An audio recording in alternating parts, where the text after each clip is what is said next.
Welcome, boys and girls of every age. Hope you're ready to see something strange in the neighborhood, because it's a thriller tonight. I am your favorite host, Gerard von Luesmenberg, better known as Mr. G. And this season, we're doing something different. It's a Halloween Spook-Tacular, as you can see by the title, and I've got some of my friends here around the fire, and we're each going to do something different. Should have phrased that better. Dang it! Okay, I will be the one starting out tonight. Our first thing we'll be doing on our Halloween Spook-Tacular is going over some more creepypastas. More specifically, some famous ones that I missed last time. So without further ado, let's get into this. And I'm going to drop the accent now because that'll be annoying after a while. Eyeless Jack is a guy who has no eyes. And then he takes your kidneys. Cool.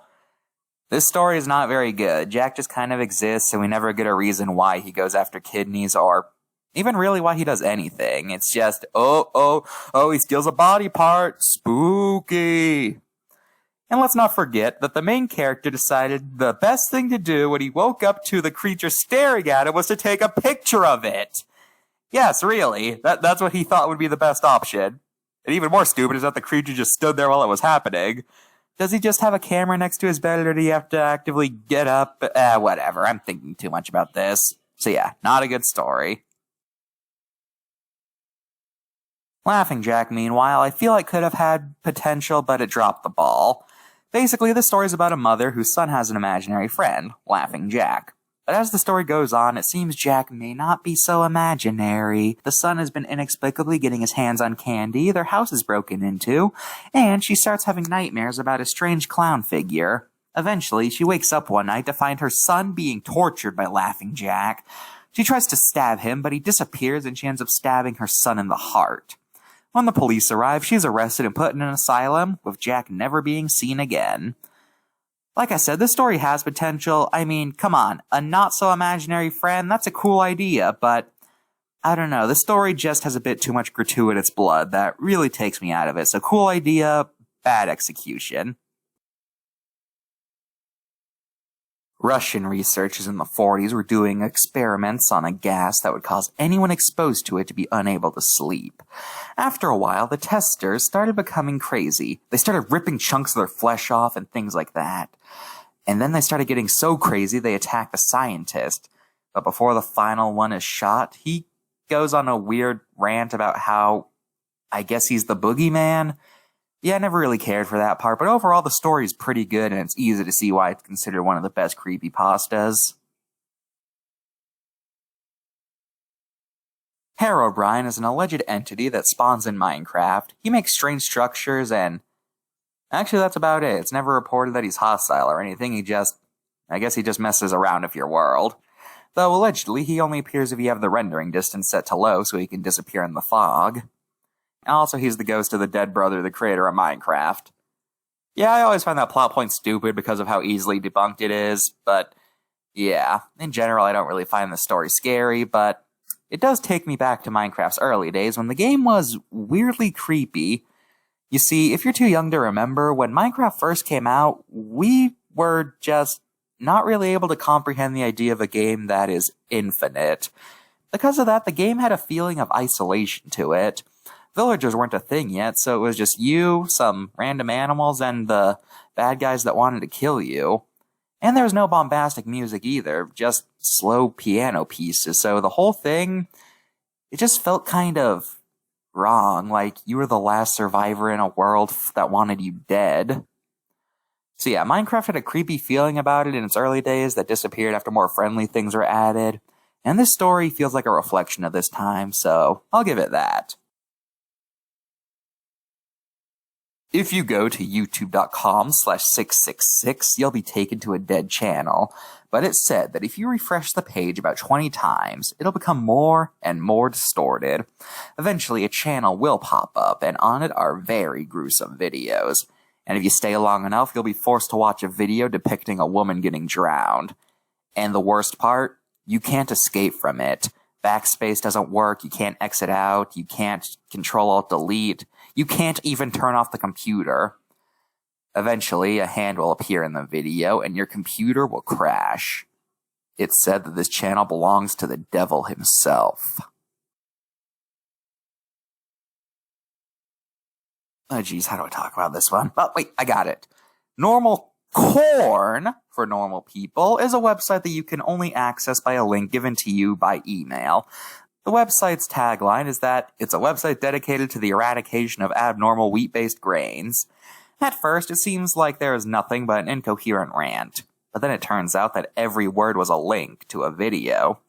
These videos depicted strange things that seemingly had nothing to do with corn. There are videos about dogs eating peanut butter sandwiches, a woman making out with a mannequin, and a man with no legs trying to break dance.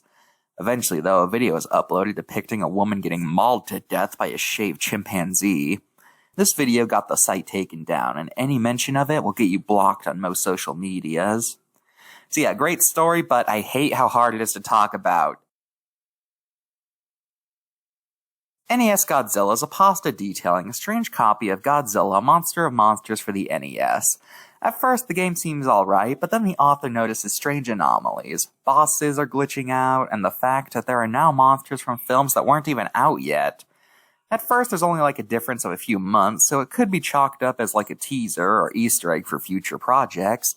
But then monsters start appearing whose films didn't come out until years after the game came out. And weirdest of all, every world ends with an encounter with an entity known as Red, and every time you encounter him, you have no choice to run before he gets you. And he can hear what you say from the game. If you insult him, then, bad things will happen. Eventually, you have to fight Red, who has a ridiculously high health bar, and the attacks you do to him basically do nothing. And meanwhile, every move he does to you hits you like a truck. And I mean that literally, because during this point, any damage that's done to Godzilla will happen to you in real life. Eventually, though, Red's defeated thanks to the author's dead girlfriend. Long story. But then he decided to sell the game online. Yes, really. I like the story. It has very nice images and things like that, and I like Red, but basically, I have to agree with the opinion that the ending sucks. That's basically what everyone says, and I am not one to contrary about it.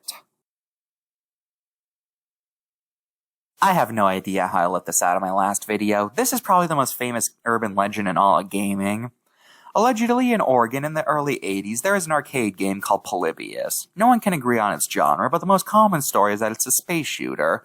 It's said if you play the game, it'll cause all sorts of effects on the player, from nightmares to seizures, and in some cases, it causes those who play it to develop an aversion to video games as a medium. Also, men in black suits would come by the machine occasionally and seem to collect some sort of data from it. No, not much to say here. It's a classic. It's been referenced plenty of times, even in mainstream media, so I don't really feel like I can add anything more to the story. It's just good. Why is this story even considered a creepypasta? It's a fan fiction. It doesn't pretend to be an episode that existed but then got banned or anything. It's a fan fiction. Anyway, this My Little Pony creepypasta involves blah blah blah. One of the horses is like, "Oh, I'm gonna kill you. Oh no, you can't kill me." Blah blah, then blah blah blah blah blah blah. Then she does kill him. Blah blah blah. Torture. Blah blah blah. Cupcakes made of horse meat, I guess.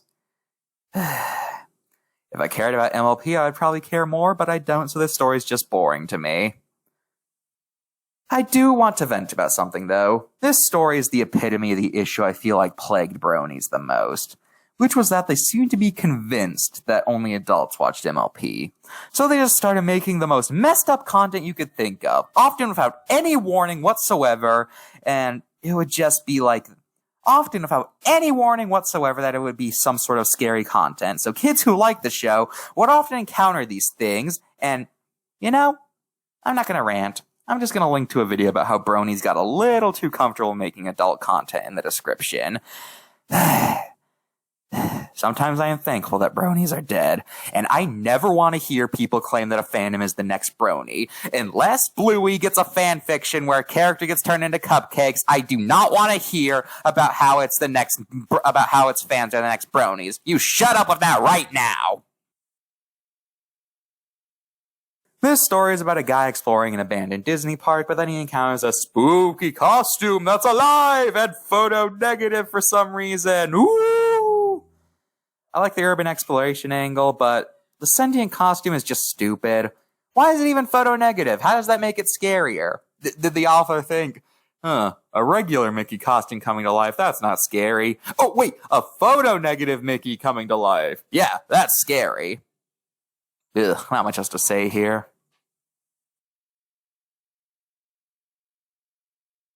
Allegedly, there is a cursed YouTube video showing a man with a red filter. If you watch the whole video, you will pluck your eyeballs out and then mail them to YouTube. I'm sorry, I can't take that seriously. Just the idea of a guy with no eyeballs walking around his house looking for envelopes, then he finds that he doesn't have any stamps, so he has to drive to Walmart to get some more. And the whole time, he's just leaving a trail of blood everywhere, so the janitor hates him, and then the whole time, anyway, he finds the stamps, then he's like, I gotta get home now, but then he finds out he's low on gas, so he has to stop at a gas station to get home, so he's just sitting there, and meanwhile, everyone's just staring at him because he has no eyes, and he just tries to play it cool, like, hey, and then he drives home, and then he's like, oh crap, I forgot the keys, then he has to go back to the car to get the keys, and then he finally puts the eyeballs into the envelope, he puts it in the mailbox, and he realizes, oh crap, it's Sunday, so he has to wait an entire day for the mail to go out, and then finally it gets to YouTube. Yeah, I just cannot take this story seriously because of that whole mailing eyeballs to YouTube thing. If you're not careful and no clip out of reality in the wrong place, you might end up in the back rooms. A strange pocket dimension full of strangely colored carpets, the buzz of an old AC, and maddening colors. As this gained popularity, it started to get more fan-made lore, with monster levels and government guys, and gotta be honest, I am on team better without monsters. Sorry, I just prefer the idea of a place where you're basically isolated with your thoughts and you can eventually go mad because of isolation and there's only a hint that there's something else there. It's never explicitly said, but it's hinted. I feel like adding all this stuff just turns the backrooms into the SCP knockoff. Speaking of which, I'll end my segment off with... The SCP Foundation is a foundation dedicated to finding and hopefully containing anomalous objects, entities, or in some cases, phenomenon. There's a good few thousand SCPs, and some of my favorites include the Pan-Dimensional Vending Machine. When given money, it'll dispense a random snack food from across the multiverse. It could get a bag of Cheetos or a candy fetus. The Pizza Box, a box that when touched will make your favorite pizza. There's no catch either. It's not like the sauce is baby blood or it's unhealthier than usual. It's just a box that makes you your favorite pizza. And the Mesozoic Reserve, a place in Africa where dinosaurs are still alive and spawn in seemingly at random. I like this one because I like how it's an explanation for dinosaur sightings in the Congo. Also in general, I like the ones that have experiment logs since it helps feel like, since I feel like it helps flesh out the objects and gives you a good sense of how the Foundation, operates. There's more than that, a lot more, but those are my favorites. Alright, that's all I got for Spooky Spaghetti, and now, live from Pluto, my Aunt Izzy to tell us the history of Halloween. Hope you enjoy. Yes, hello, greetings from Pluto. I am Izzy von Luesmenberg, here to elucidate you on the annual fall holiday. Halloween, the spookiest time of year. Every October 31st, people dress up in costumes for the annual ritual known as trick-or-treating to get candy. And all the while, there are pumpkins galore everywhere staring at you with their evil faces. But where did this all come from? Why do we do these things? What does Halloween even mean? Well, join me today, and I'll explain it. Halloween is short for All Hallows Eve, with November 1st being Hallows Day, which is the day when saints are honored. As for the Halloween traditional activities, those came to us from the Celts. You see, they believed that the last day before winter, the line between the living and dead became blurred, and spirits could walk the earth. To scare them off, they would wear costumes and light fires. Sound familiar? Eventually, these festivities kind of blended together, so now on the day before Saints' Day, we would dress up and light fires, though more contained ones and not the bonfires the Celts had. Trick-or-treating has origins in the Christian tradition where poor families would knock on their neighbor's door and, in exchange for baked goods, would give prayers to their departed family members. Jack-o'-lanterns also have origins with the Celts, to where alongside dressing up to scare off spirits, they would also carve faces into root vegetables to do the job. And yes, you heard that right, root vegetables. Because pumpkins are not native to Europe, so how would they have known about them? Instead, they used things like turnips or rutabaga. It wasn't until Celtic people came to America that they decided to switch to pumpkins, which, as it turned out, were a lot easier to make into carved face things, since after all, pumpkins are easy to hollow out since their skin is solid and not... Actually, how would you describe most other fruit skins? Whatever, you can hollow out a pumpkin pretty easily, and there's a lot more space to carve a face on. As for when Halloween really became the holiday we know and love, it's said to have started in the 1950s, when trick-or-treating really picked up steam. And since then, Halloween's become a staple holiday for the fall season, and it's semi-global. Nowhere near as much as Christmas, but it's more celebrated than Easter or Thanksgiving. So that's Halloween for ya. And now I give the mic to my nephew, Barrett, who will talk to you about the best part of Halloween, the candy. Greetings, everyone! World's greatest candy maker, Barrett here. Just as the world's angriest atheist from the hit video game series, here to talk to you about where some of your favorite candies come from. First off, there's chocolate, one of the most famous candies. Chocolate comes from the cocoa bean, where the cocoa solids are extracted and turned into the famous substance we all know and love. The three main types of chocolate are milk chocolate, which is chocolate mixed with milk to give it a sweeter taste, dark chocolate, which doesn't have dairy and therefore has a much more bitter taste, and it's also closest in flavor to what it would taste like to eat raw cocoa beans directly, and white chocolate, which is made from cocoa butter, a substance inside the cocoa bean, but it doesn't contain any of the fruit solids. White chocolate's pretty divisive. Some like it, some find it too sweet, but regardless, those are the types of chocolate. So with all that being said, why do we eat chocolate? Well, let's explain.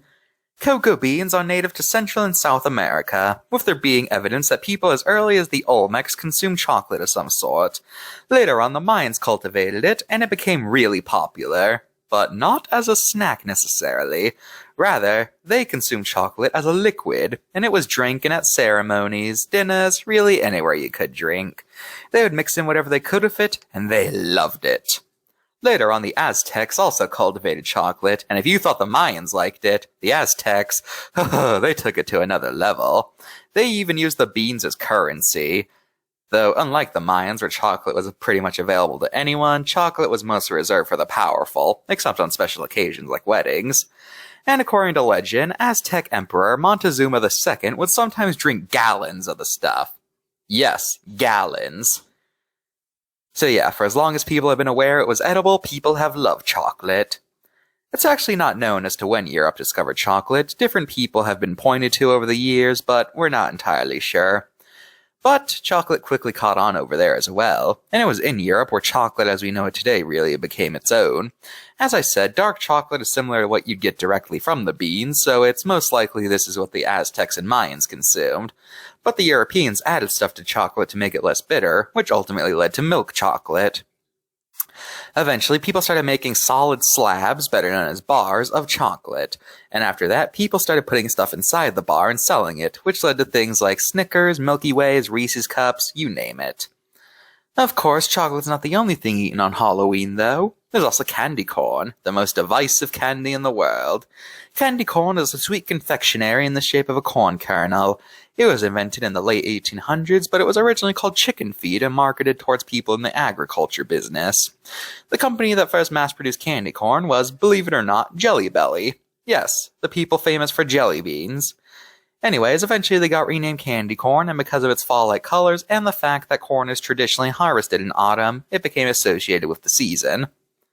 Now how about lollipops? Those hardened pieces of sugar on a stick. You're supposed to lick them, but let's be real, most people bite. Lollipops have been around forever. Even during the medieval ages, people have hardened sugar and then put it on a stick. But there's no actual concrete evidence as to who started calling them lollipops, as different people and companies over the years have laid claim to being the inventors. Though we do know that people have been calling them lollipops since at least the 1920s, so we have that at least.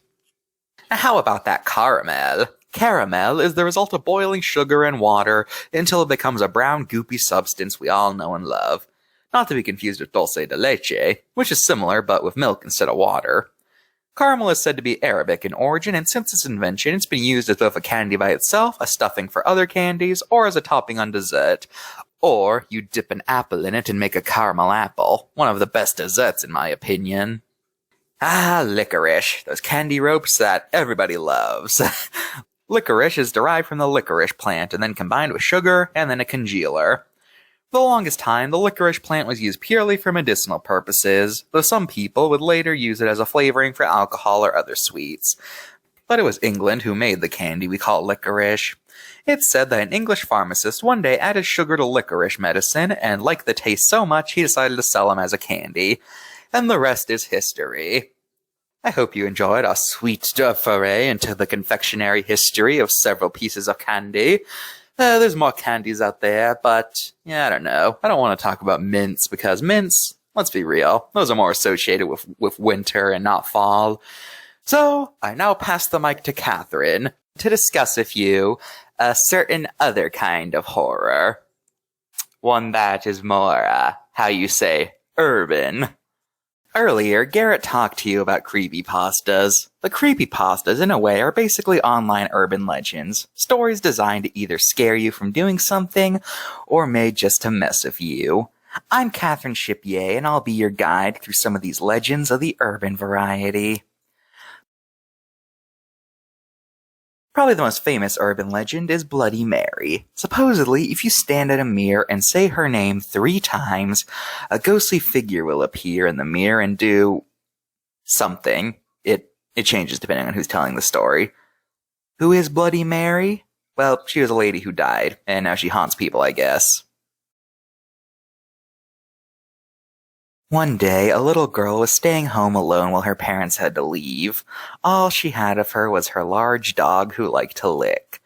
That night, as she went to bed, she put her hand by her bed, and the dog licked it. She drifted off for a while, but woke up to a weird dripping noise. She thought it was the faucet, so she went to turn it off.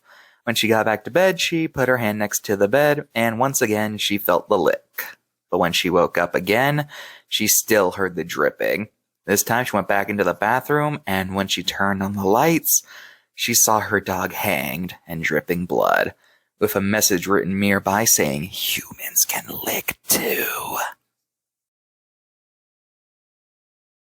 In Mexico, it's said that you should stay away from bodies of water at night, especially if you're a kid, lest you have an encounter with La Llorona, a vengeful spirit of a woman who drowned her 2 kids in rage before drowning herself after finding out her husband was having an affair. However, because of her sins she committed before her death, she was cursed to forever walk the earth. And now if she sees you, she'll drown you too.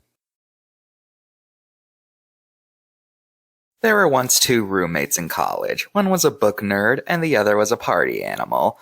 The book nerd got tired of how the party animal always got home late at night and blasted the light in the room. So one day, they were like, "I have a big test tomorrow. Can you please not turn on the light when you get back?" The party animal agreed, so that night, when they got back, they didn't turn on the light and went to bed. When they woke up the next day, they found their roommate dead. And on the wall, written in blood, there was written, "Aren't you glad you didn't turn on the light?" In Japan, there are tales of a ghostly woman known as Kuchisaki Yona. It's said that in life, her husband, who was a samurai, slashed her mouth from ear to ear after he discovered she cheated on him. Nowadays, if you encounter her ghost, she'll be wearing a face mask at first and ask you the simple question, "Am I beautiful?" You say yes, then she will rip off the mask, revealing her gashed face and repeat the question. If you say no, she'll kill you right then and there. But if you say yes, then she'll slash your face to look like hers. It's said the only way to get away from her are to either say she's average or throw things at her to distract her and then run. Once upon a time, there was a babysitter watching 2 kids. The parents warned her that the kids have been having nightmares lately, so she should stay upstairs in their room in case they wake up. She complied, but in the parents' room, there was a creepy clown statue. She called the parents and asked them if she could move it or cover it up. But They freaked out. They told her to grab the kids, get out of the house, and call the police. She complies, and then once safely at the neighbor's house, they tell her, point blank, "We don't have a clown statue." Another babysitting story. This one revolves around a lady babysitting a house. But she kept getting strange phone calls. Every time, the person on the other end just said, "Have you checked the children?" But eventually, the other voice started asking, "Why haven't you checked the children?" Freaking out now, she calls the police, who told her to keep the man online next time he called so they could trace the call. She did that, and after the man called again, the police informed her that the calls have been coming from inside the house. She went upstairs, but it was too late. The children were dead. Once upon a time, there was a young couple making out in their car when their radio suddenly cut to an urgent news report. A crazy serial killer with a hook for a hand had escaped from a local asylum. The couple argued for a while about whether they should go home or not, but eventually they decided to leave. When they got home, however, the woman screamed when she looked at the side of her car. On the handle was a bloody hook. One day, a man was on vacation. He had stopped at a bar for the night, and there he met a beautiful woman. The two drank together for a while, but eventually the man passed out drunk. When he woke up the next day, he was in a bathtub full of ice, and there was a note telling him to call the doctors immediately. When he sought medical attention, the doctor had informed him that his kidneys had been stolen. After the events of September 11th, this image was supposedly found in the rubble. However, this turned out to be a hoax. The observation deck wasn't open that day, and the man is dressed ill-fit for the weather. But hey, it fooled people for a while. While officially Walt Disney was cremated, it's said that when Walt Disney was diagnosed with lung cancer, he decided to cryogenically freeze himself in hopes that future medicine will be able to cure him, and in the meantime his frozen corpse is located somewhere under Pirates of the Caribbean. However, eventually, Disney got wind of these legends, and in order to cover it up, they made a film called Frozen to make sure it would be harder to search for this tale. Pretty spooky, huh? Now how about some cursed objects? The Hope Diamond is one of the most valuable gems in the world, worth over $300 million. It's also said to have a nasty curse attached to it. It's said that anyone who owns or even touches it will experience misfortune most unpleasant. As the tale says, people throughout history have held the diamond, and then something bad happened to them. The Hope Diamond's currently on display at the Smithsonian. You can go visit it if you want. Annabelle is a Raggedy Ann doll given to a nursing student. But as time passed, she and her roommate noticed weird things were happening. The doll would often end up in positions they didn't leave it in, there were strange red stains, and most of all, there were notes written on parchment paper. And that's something the girls did not own. They eventually contacted a medium to see what was wrong with the doll. She told them the doll was simply haunted by a little girl. But afterwards, the doll started acting more and more malicious. So they contacted an occult museum, whose owners did further investigation on the doll, and determined it was actually possessed by a demon. They took the doll back with them to their museum for safekeeping, and she has a warning against making fun of her, as it said that mocking Annabelle will cause you to become cursed. This story inspired the movie series The Conjuring, where Annabelle was changed to a porcelain doll, presumably for copyright reasons. King Tutankhamun was an Egyptian pharaoh, infamous for dying at 19. But he gained even more fame when his tomb was discovered and nearly everyone involved in the excavation died. And it's said that disturbing his resting place will have you meet a similar fate. So urban legends, delightfully dark stories about people getting killed. There's far more than that, and more cursed objects than that, but I think we covered enough for now. And now, how about we take a break and get a recipe from Andrew? Hope you enjoy.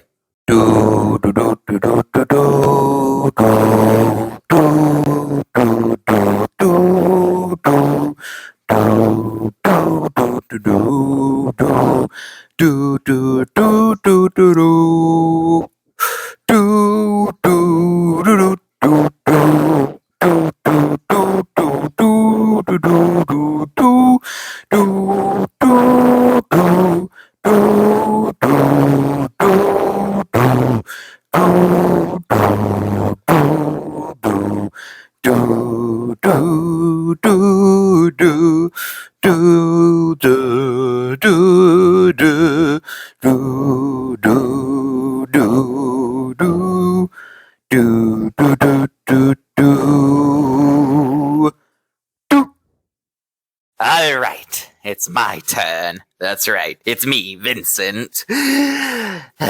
You probably wondered why they're called jack-o'-lanterns. Who is this Jack guy, and why does he get his own lantern? Well, sit back and relax as I tell you the tale of Jack-o'-lantern, better known as Stingy Jack. Once upon a time, a long time ago, in a far-off country called Ireland, there was a man named Jack. He was a very unpleasant person.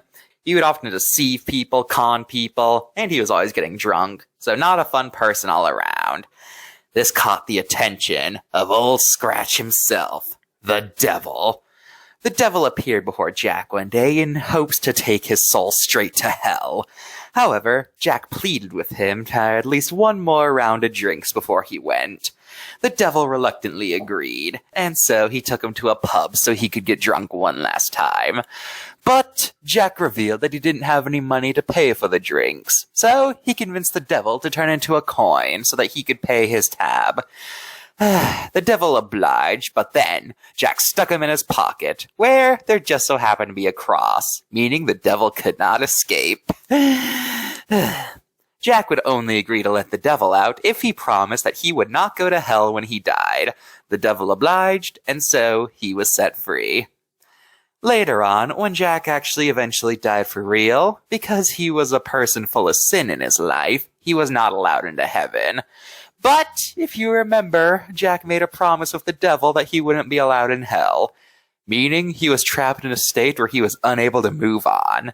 Luckily, though, the devil provided him with a coal from hell that would burn forever. So now, Jack is forced to walk the earth forever, with nothing but an ember to light his way. And he's stuck like this forever, never being able to move on. Truly a tragic story about why you shouldn't play games with supernatural beings. And that is why they're called jack-o'-lanterns, because a guy got drunk and made a deal with the devil. Hope you enjoyed this horrifying tale. Okay, dude, seriously, who do you think we're fooling here? I don't think anyone's falling for this. Oh, shut up, this is a great costume. Hello, everyone, Sweetie here. You've probably heard your parents tell you that they need to inspect the candy you get while trick-or-treating. Why is it? Why do we need to keep an eye out for poison candy on Halloween? Well, truthfully, we really don't. You see, despite what your parents tell you, there has never actually been an incident where someone has given out poison candy to random trick-or-treaters. Keyword, random. Because while what your parents describe hasn't happened, there have been times where people have used this legend to try to get away with crimes. The most infamous example of this was in 1974, when a man wanted to collect life insurance money, deciding that the best thing to do would be to kill his own kids. He laced some pixie sticks with cyanide and then put them in his son's bag and his daughter's as well as their friends. And sadly, the son ate the pixie stick and died. Fortunately, the other children didn't. At first, he tried to pass it off as a poisoning from a neighbor, but no other house in the neighborhood had been giving out pixie sticks, so he was caught hook, line, and sinker, and he was sentenced to death for what he had done, though it was in March and not October as is sometimes claimed. This incident gave him the nickname of the man who ruined Halloween, though he most likely didn't create the legend, as the fact that he was bagging on people thinking he got the candy from neighbors would indicate that the legend existed in some form before then. Another incident of Halloween poisoning happened 4 years earlier when a 5-year-old boy had been found dead of a heroin overdose. Upon investigation, it had been found out that his candy had indeed been laced with the stuff, but something wasn't adding up. Literally no other child in the neighborhood had any trace of the drug in their candy, so something was suspicious. Upon further investigation, it turned out that the kid had actually gotten into his uncle's stash of the drug, and to cover for him, the boy's parents put some on the kid's candy to make it seem like it had been an accident. So yeah, all known incidences of candy poisoning have been targeted and not random people hiding ricin and Snickers or something. Also, no, there have never been recorded cases of drug dealers slipping their merch into kids' Halloween baskets. Just think about how stupid that would be for a second. They're not just going to give away things that are hard and expensive to attain for free. And you could say, well, maybe it's a free sample so they become customers, so they'll come back later. Well, do you really think the kid's going to realistically know what house it came from? Plus, what if the parent sees this in the basket? What do they do in that scenario?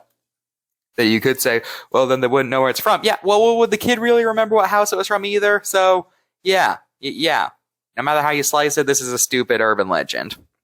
Similarly, razor blades and needles in trick-or-treat goods is also very rare and not a recurring event. All known incidences were again either targeted or one-off instances. But hey, you want to play on the safe side, here are some tips to make sure that these legends don't happen to you. Number 1, check all candy for puncture marks on the wrapper. 2, do not eat anything not in the original packaging. 3, don't eat any fruit you get, and you should avoid homemade things unless you know and trust the person who made them. So yeah, poison candy may not be true, but it's better to be safe than sorry. And now, here's Marion to discuss with you one of the most influential pieces of horror media of the past few decades. Greetings, everyone. I am Marion, here to tell you the tale of the game that blew up the internet, but simultaneously killed a genre. This is the tale of Five Nights at Freddy's. In 2014, the world was blessed with a simple indie horror game. This game had a simple premise. You're a security guard at a Chuck E. Cheese knockoff, and you have to survive until 6 a.m. However, what truly made Fnaf unique was the fact that you couldn't move. In most other horror games, you wandered around until you encountered a monster, but here, the monsters were the ones roaming, trying to get to you. And the only thing you had to defend yourself were steel doors. Seems good, right? Except that the doors take away power. Actually, everything you do takes away power, so you gotta be careful with what you do, as if it runs out, you're dead. Honestly, even nearly a decade later, the first FNAF still holds up quite well in terms of fear. Mostly because of its atmosphere. There's no music at all during the game. All you hear is a fan buzzing and occasionally a strange circus melody playing. And if you run out of power, all you hear is an ominous whoosh sound before you're met by a pair of eyes in the darkness playing a music box, almost like you're being taunted. And then pitch blackness, and all you can do is wait. Your only source of comfort is a guy who calls you on the phone, but even he meets his end. And it's clear something's wrong with the animatronics. Especially since, on rare occasions, you'll come across a newspaper indicating that children have died in this establishment, and the animatronics now smell. But wait, there says it's 5 children who are murdered, but there's only 4 characters. At least that's how it seems, because on rare occasions you'll have an encounter with Golden Freddy, a strange entity with no explanation given anywhere in the game, and if you stare at him for too long, the game crashes. So you have a game with a creepy atmosphere, hints of something deeper, and gameplay that's actually pretty good and unnerving.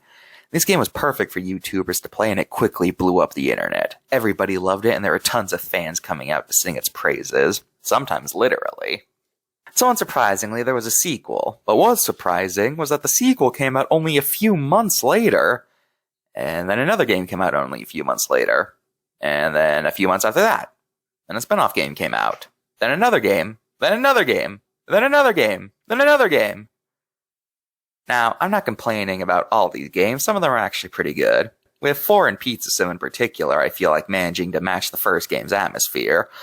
But as more games came out, that meant we got more story. At first, what was a story about a man killing children because, well, he's a killer, is now a story about a cartoonish mad scientist who wants immortality, and he's testing it out on children, and now there's a metal thing that, I guess, fuses souls to metal, so we don't have to address the fact that there were said to be corpses in the suit originally. No. They're not in the suits, it's just that their soul binded to a metal that's inside the suit now. There's no corpses in the suit. Oh, and then there's the books. Don't worry, they're not canon. Except when they are, and the games start introducing things you'd only know about if you read the books. My issue with Fnaf is just that as it goes on, it feels like we're accomplishing less and less. Remember how in Fnaf 3 we set the children loose and they can move on? Well, their killer was now stuck in a suit as an ironic sense of justice. Well, guess what? Turns out that was because... Well, guess what? Turns out that's what he wanted because blah, blah, blah, immortality or something like that. Whatever. Oh, also remember the big finale where it finally seemed like all loose ends were tied up, all the characters died, and the pizza place officially shut down? Well, guess what? Turns out that they never actually went away. They're back, and also the establishment just went underground, and boop, killer's still alive, except not really. Apparently he's just a replica, I guess, and... Look, the more these games go on, the more stupid stuff they have to add to justify sequels. And they keep adding weird sci-fi elements that just completely break the immersion. Like in the first game, all we had were haunted animatronics. But now, we got these super advanced robots that are able to detect children and they're self-aware AIs and they existed since the 80s. You also got metal that makes souls stick to things. But the worst fall for me is that Fnaf has been getting very kiddie lately. I feel like the whole metal that binds soul thing only came about so they would have to be like, oh no, there's no such thing as corpses in the suits. No, it's just soul stuck to metal. There's no corpses. And of course, there's the fact that Security Breach was literally dumbed down from the original script as to not get too high an age rating because then the kid's parents might have said no. It's just sad what Fnaf has fallen into. But hey, as sad as Fnaf can get, it'll be better than some of the other indie horror games that came out because of it. And I mean horror with quotations, because some of these I'm not even sure if they really count as horror. You got Hello Neighbor, where the developers were quite literally constantly begging Game Theory to make videos about them, and they kept adding more and more stupid stuff to a game that got to the point that everybody complained about the game when it was first released, and pretty much nobody was scared of it. Baldi's Basic, which was made to mock these kinds of games, but then everyone treated it like an unironic example of an indie horror, which is just sad. Bendy, whose developers turn out to be absolutely horrible to work with. Poppy Playtime is Poppy Playtime. You can interpret that however you like. Rainbow Friends, which has such brilliant characters like Blue or Green. And then the cream of the crap, Garten of Banban, a game with characters that look like they should be selling Happy Meals. These designs are not scary at all. And it feels like they intentionally went out of their way to make these most marketable characters they could think of. Bright colors equals children buying merch, right? Oh, and don't get me started on how these games always have to have a chapter system.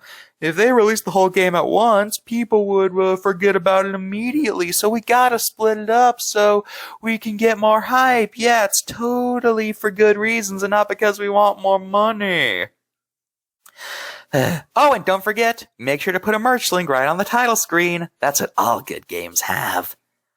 I think merchandise is the thing that killed indie horror. You can't make it too scary because then children won't want to buy the toys. So now all characters are just a color, so give them arms and legs, give them a wacky name and voice, and boom, you got an indie horror character that kids can make gotchas and ship art of. Moral of the story, we need to stop dumbing down horror to make it appealing to children. Do you really think that the horror movies of the 30s would we need to sell merch to children, make this less scary? Or the slashers of the 70s, maybe don't actually kill people because then we couldn't sell toys. I kind of fear what'll happen if this trend continues. Basically, soon, we'll just have colorful circles that are, like, chasing you, but, oh, it's scary because, I don't know, a kid died here or something. Oh, and you gotta make sure the lore is on, like, VHS tapes or something, and make sure it speaks in vague language like, something bad happened here. Ooh. That's my thoughts, though. And now, I pass the mic to Eric to finish this special off. Hello, everyone. Eric here to finish off our Halloween Spook-Tacular. As you probably know, me and Catherine have been hunting down characters from a fighting game that we accidentally brought into the real world. So I figured, as a treat for you guys, it would be fun if you guys got to know the history of the monsters we were fighting. That's right. To end this video off, I'll be reading out the bios of the fighters from this game. But before I do, I should probably explain what the game's plot even is.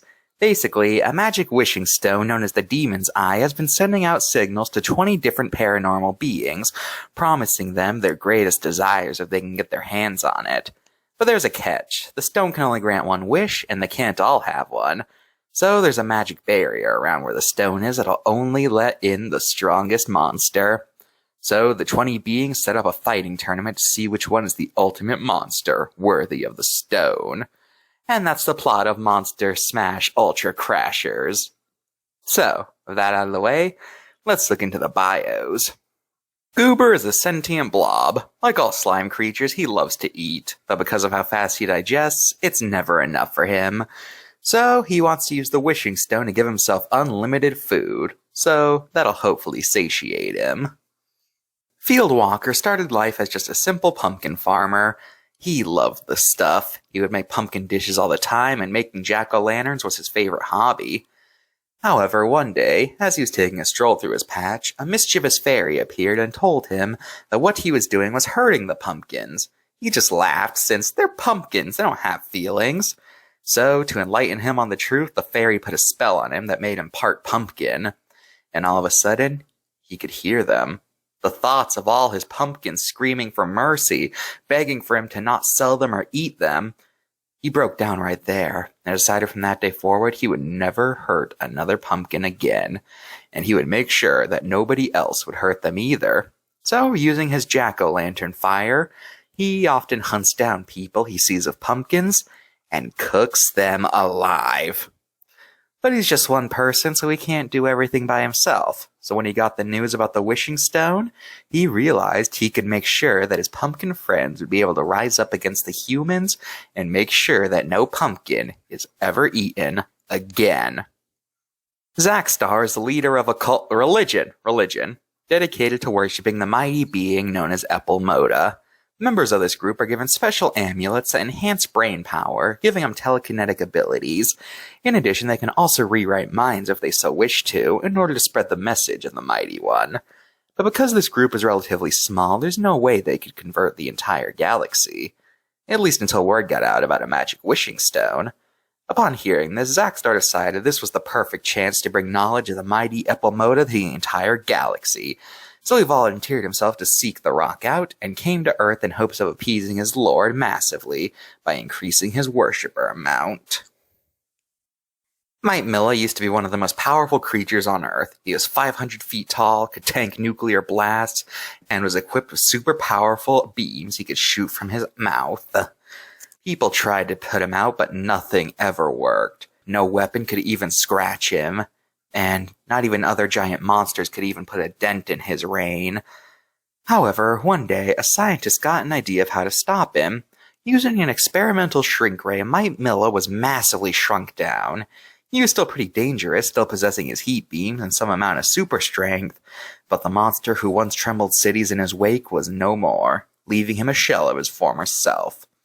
But now that the wishing stone is around, he finally has an opportunity to get his bulk back and continue his reign of destruction. Many years ago, there was a lonely puppeteer. He had no family, no friends, and his only contact with the outside world was when he sold a puppet, which didn't happen often. He didn't mind, though. His puppets were all he needed. The only issue was that he could talk for them, but they could never talk to him. One day, he got the idea, though. if he was a puppet, maybe he could talk to his puppets. He stitched his mouth shut, sewed buttons over his eyes, and replaced many of his body parts with plush. Sadly, this didn't work, but because of how much he had bonded with his puppets, he could now speak and see through them. Yet still, he was always sad his dolls couldn't talk back, but when he heard tales of the wishing stone, he realized he could finally get his one desire and be able to communicate with the plushies. His dad was a human, his mother an eldritch abomination. As a kid, he was very much human-like, but there was something off about him that nobody could exactly put their finger on. But when he hit puberty, tentacles emerged from his face, he grew wings, and he grew much taller than usual. It was after this event that his mother came to him in a dream, telling him about his destiny of being a harbinger for her invasion of the planet, being the one who will bring her to Earth. Ricky wasn't sure if he wanted to do this. He loved the Earth and he had a lot of friends, but he also knew that if he didn't do it, then there's a good chance his mother could take him over and force him to do it anyway. So over the next few years of life, he would always find ways to delay this, either by lying to his mother about his progress, or by initiating the ritual to bring his mother to Earth, but then stopping it and blaming it on a third-party circumstance. However, he knows he can't hold her off forever, so when he heard about the wishing stone, he decided this would be his ticket out of his lot in life. If he was purely human, then he would be useless to his mother, and therefore, he wouldn't be forced to his fate anymore. Boogity Boo is a simple boogeyman. He enjoys hiding under children's bed and scaring them silly. In the world of boogeymen, he's considered the best of the best, and all other bedroom monsters grovel at his feet. However, he's recently grown bored of his position in life. Boogeymen have an oath that they can only scare children. Teens and adults are off limits. He really wants to branch out to more clientele, but if he did that, then the Boogie Elders would have his neck. So when he heard about the wishing stone, he got a brilliant idea. If the Elders never made that oath, then nothing would be able to stop him from scaring whoever he wanted. The last of the Yeti, Frosty was frozen for a few thousand years before being discovered and thought out by scientists. The Yeti have the power to create and manipulate snow and ice. Combine that with their muscular physique, and you got a powerful but also wise creature. Many millennia ago, the Yeti were wiped out by early humans. Frosty escaped and ended up isolating himself in a cave, and freezing himself over in hopes that the world he woke up in would be more accepting of him. Unfortunately, the world that he did wake up in was just as terrified him as before, so he isolated himself in the mountains, avoiding humans as much as possible. As the years passed, he became more and more sad about the loss of his friends and family, but it seemed like there was nothing he could do about it. But once news of the wishing stone reached him, he realized this was his chance to bring his people back. The result of a virus infecting an experimental AI, the virus took over the AI and gained sentience. Eventually, he learned how to break out of cyberspace and now has the power to mentally control any electronic device, as well as possessing and enhancing electronics. He then used his powers to mess with people all over the world, being able to go from computer to computer in the blink of an eye. When he targets people, he destroys devices, wipes hard drives, and if he's feeling really funny, he will even upload personal information to public platforms. However, he can only be in one device at a time, so he finds his power very limiting. So when he found out about the Wish Stone, he realized he could give himself the ability to simultaneously be on every screen in the world at once. So he set off, in hopes to fill out his goal of being the greatest virus ever coded. Michelle is a high-ranking angel within the Heavenly Army. As her scars can tell you, she's done many battles over the years with plenty of demons. So when she heard about a wishing stone that only powerful monsters could obtain, she knew something was up. So she set out to investigate what exactly this tournament was and who's really granting wishes here, because something about the name Demon's Eye rubs her the wrong way. For 100 years, Gil has lived in a blackish lagoon in complete privacy, and that's just the way he likes it. No one to worry about but himself, and hunting was no problem since all aquatic life obeys him, so he could literally just have his food come right to him. And the complete silence was just what he needed. But one day, an area near his lagoon got clear-cut, and now is home to a tourist town.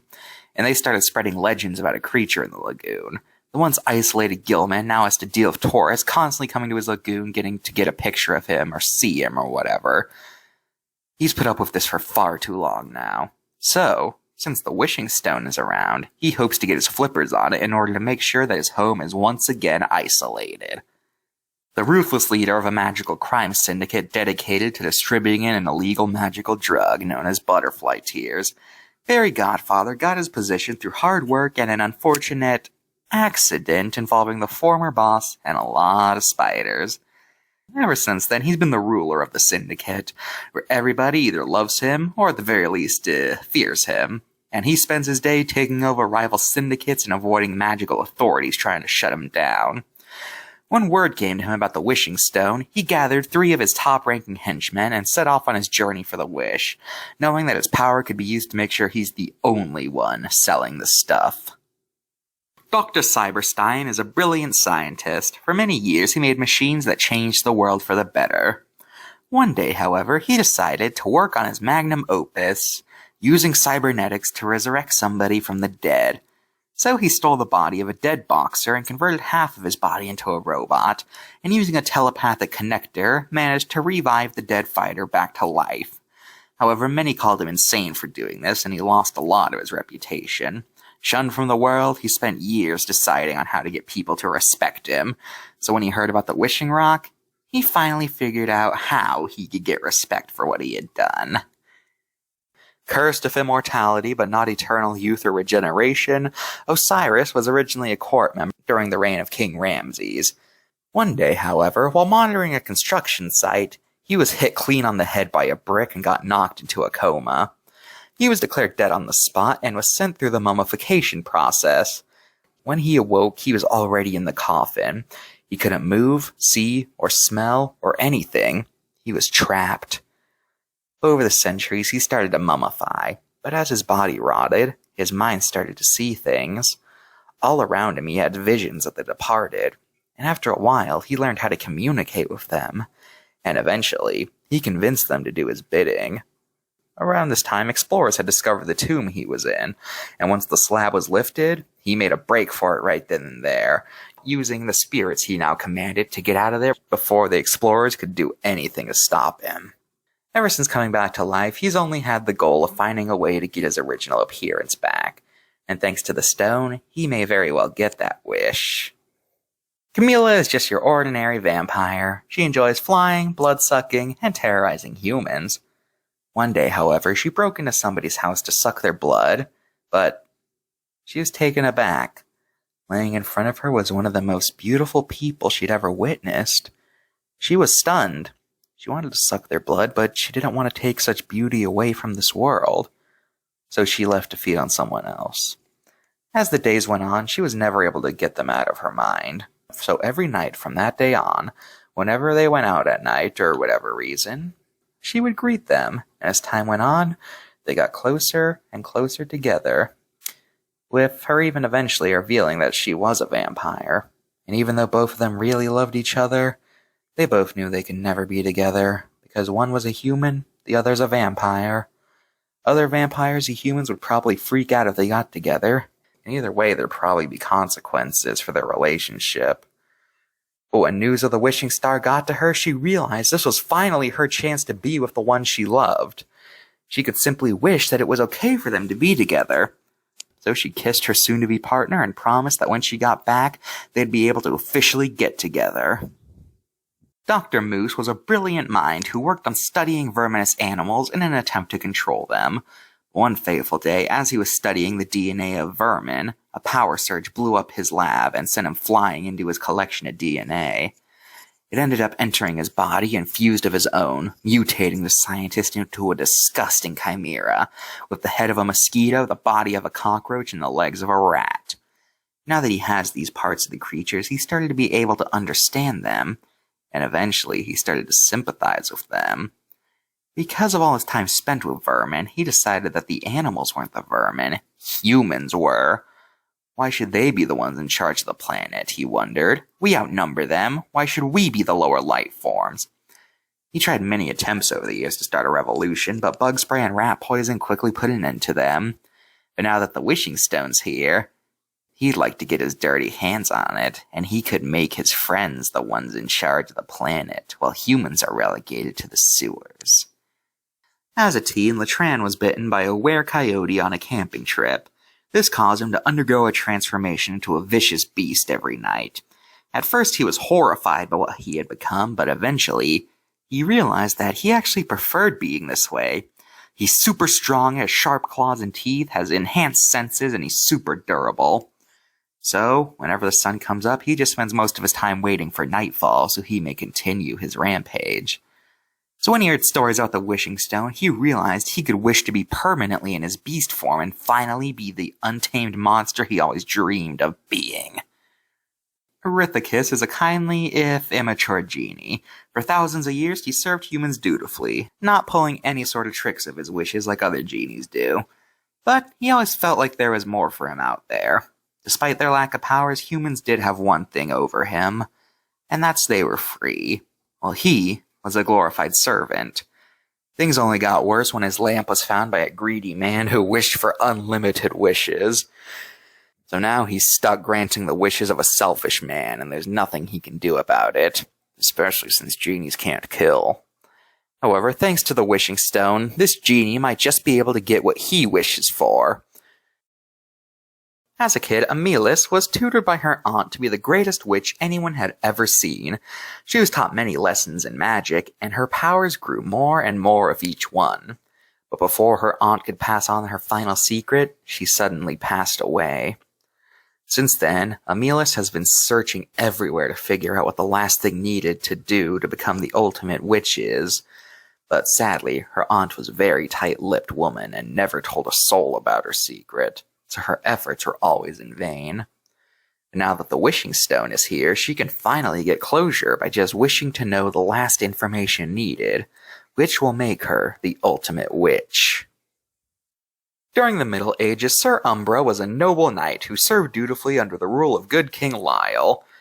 But one day, Lyle's brother murdered him in his sleep and took over the crown. King Kyle was a cruel man. He would have people arrested for the slightest of reasons, he would charge ridiculous amounts of taxes, and he always demanded the best food went right to him, leaving only scraps for the people under him. Sir Umbra still served him, but every day he plotted his revenge against the bad king. He even made a vow to himself that he would not rest until Kyle met his end at the point of his blade. However, one day Kyle found out about his treacherous thoughts, and Umbra was executed. But because he had unfinished business, he returned to life as a spirit who could not move on until his duty was fulfilled. But on his way to kill King Kyle, he died. But it was because his meal was poisoned. At first, Umbra was relieved, thinking that he could now move on, only to find out that his exact words were "until he meets his end at the tip of my blade," meaning that since Kyle was dead without him stabbing him, he was cursed to wander the earth for seemingly forever, never being able to fulfill his unfinished business. However, now that the wishing stone's here, he can simply wish Kyle back to life, and then stab him right there on the spot, finally fulfilling his goal in life, once and for all. Whew. Well, that's all I got. Now, Mr. G, you close this up. Well, everyone, I hope you enjoyed our Halloween Spook-Tacular. I'll see you guys next holiday. Have a happy and safe Halloween, everybody.